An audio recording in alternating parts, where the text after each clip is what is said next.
Bonjour à tous et bienvenue sur cette vidéo. Aujourd'hui, je vais vous montrer quelque chose qu'on a changé, nous, il y a 1 an et demi sur notre site, qui nous ramène des leads gratuitement tous les mois, sans pub et sans cold email, sans prospection LinkedIn ou autre. Donc, on le met en place, nous, maintenant, depuis plusieurs mois chez nos clients. Et je me suis dit, aujourd'hui, vu que le mois dernier, ça nous a ramené pas mal de résultats, il fallait que je vous fasse une vidéo dessus. Premièrement, ça va se passer sur votre site web, ok? Parce qu'aujourd'hui, votre site web, vous savez pas qui le visite. Il y a des visiteurs tous les mois, mais on ne sait pas qui c'est. Ça peut très bien être quelqu'un de la famille qui visite pour faire plaisir ou pour montrer ça à un repas de famille, tout comme un fondateur d'une entreprise qui fait exactement partie de votre cible idéale. Donc aujourd'hui, vous ne savez pas qui visite votre site. Vous récupérez pas, voire peu d'informations sur ces gens-là. Et vous savez encore moins ce que ça génère comme type de résultat.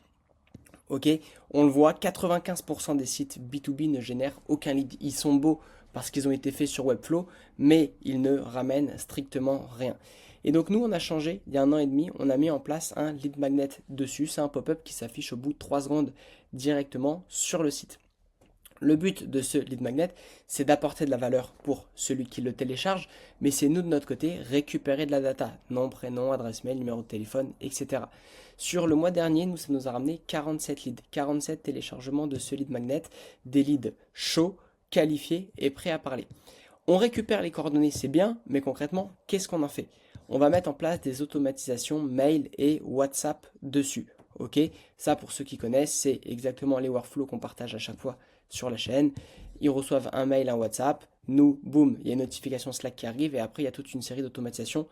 Le visuel est un peu flou, mais en tout cas ceux qui sont sur la chaîne depuis le début comprennent exactement ce qu'on met en place. En parallèle de ça, vu qu'on aura récupéré le nom et le prénom, on va l'ajouter sur LinkedIn, qui va être lié à une stratégie de création de contenu. Et en parallèle de ça, quelqu'un de l'équipe, un setter, va directement l'appeler. Ça, c'est du multicanal. Le multicanal, c'est pas je fais du lemlist avec du LinkedIn et du mail, je fais du multicanal, c'est cool. Non, là vraiment, on part du site web et après on va bosser avec WhatsApp, avec le mail, avec LinkedIn et avec le call directement dessus.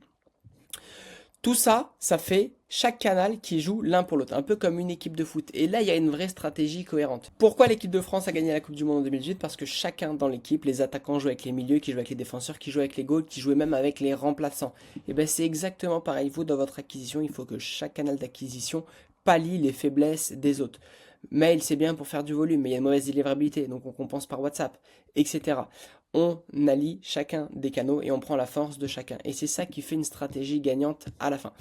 Avant de vous montrer pourquoi ça marche, si vous voulez qu'on échange sur vous, votre acquisition, nous ça va faire 3 ans qu'on aide des boîtes dans leur développement, dans leur croissance. Donc si vous voulez qu'on en parle, n'hésitez pas à prendre rendez-vous. Vous avez le Calendly juste en dessous. Le lead magnet, pourquoi ça marche, et encore plus sur votre site? Parce que ça te permet d'apporter une vraie valeur en amont. Ça te permet de filtrer les gens pour garder les bons. Tu les qualifies naturellement avec ton email, WhatsApp, LinkedIn, le call, etc. Tu peux les relancer automatiquement et facilement et ça te permet de les éduquer, ok, pour filtrer ceux qui ne sont pas prêts. Ton but aujourd'hui, c'est de passer uniquement du temps en appel avec des gens qui ont une conscience élevée de leurs problématiques et qui savent, donc j'aime bien dire qu'ils sont à une étape de maturité par rapport à leurs problématiques et ont conscience que c'est une problématique qu'il faut résoudre maintenant. Les autres, les curieux, c'est bien si tu as du temps à perdre, mais c'est quand même pas l'objectif de passer du temps avec eux. Et ça te permet aussi de véhiculer le message. Nous, par exemple, un des messages qu'on véhicule, c'est qu'il y a plein de gens qui veulent plus de leads, toujours plus de leads, qui sont même dans une course au lead, mais cette course au lead, elle n'est pas bonne. Elle n'est pas bonne parce qu'il n'y a pas le bon système, il n'y a pas les automatisations, comme on a pu le voir, mail, LinkedIn, WhatsApp, etc., pour relancer les gens. Une fois que vous les avez au téléphone, il n'y a pas de relance automatique si vous a dit non, des relances CRM 30, 60 et 90 jours, etc. Là, j'en passe. Je pourrais faire une vidéo dédiée sur toutes les automatisations obligatoires à avoir, mais les gens veulent plus de leads parce qu'ils n'ont pas le bon système, pas les bonnes automatisations, ce qui fait qu'ils convertissent mal à la fin.